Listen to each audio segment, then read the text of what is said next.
జక్కయ్య గారు మనందరికీ తెలిసినటువంటి వ్యక్తే. జక్కయ్య గారు చేసే పని ఏంటి? సుంకపు పన్నును వసూలు చేసే వ్యక్తి. ఈయన చేసే పనికి ఈయనకున్న పేరుకి అసలు సంబంధమే లేదు. ఈయనకున్న పేర్లు గ్రీకు హెబ్రీ మీనింగ్స్ ఏం చెబుతున్నాయంటే నిర్దోషి అయిన వ్యక్తి, స్వచ్ఛమైన వాడు అని చెబుతున్నాయి ఆ రెండు. ఇస్తే పొద్దున్నే ఏం పని చేస్తున్నాడు? అందరి దగ్గరికి వెళ్ళి ట్యాక్స్ కలెక్ట్ చేస్తున్నాడు. ఇది అక్రమంగా వెళ్ళి పన్ను వసూలు చేస్తున్నాడు. అసలు ఇచ్చేదానికంటే ఎక్స్ట్రా. ఈ వ్యక్తి ఏం చేస్తున్నాడు? ఈయన చేసే పనికి దీనికి అసలు ఎటువంటి సంబంధం ఏమైనా ఉందా? ఎటువంటి సంబంధమే లేదు.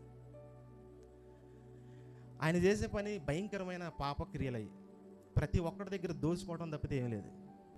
ఈ సొమ్మంతా కూడబెట్టి మొత్తం అంత చక్కగా సంతోషంగా హ్యాపీగా ఎంజాయ్మెంట్గా ఉన్నాడు. ఆయన చేసే పనికి ఆయనకున్న పేరుకి ఎటువంటిది సంబంధమే లేదు అసలు. ఇక్కడ యేసు ఈయన చేసే వృత్తికి, ఈయన చేసే దానికి, ఈయనకున్న పేరుకి అసలు ఎటువంటి పొంతనే లేదు. ఈయన పేరుకున్న దానికి, ఈయన పేరుకి వచ్చిన ఆ యొక్క నిర్దోషమైన ఆ పేరుకి, ఆ అర్థానికి దేన్ని బట్టి ఆయనకున్న చేంజ్ అయిపోయింది? ఆయన జీవితం చేంజ్ అయిపోయిందంటే ఒకే ఒక్కడు, యేసుక్రీస్తు వారు.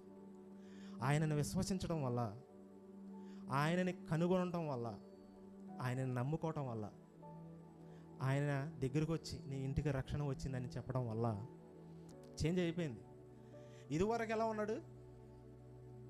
పాతగా అన్ని పాత పనులు చేశాడు. ఆ పేరుకి అర్థమే లేదు అప్పుడు.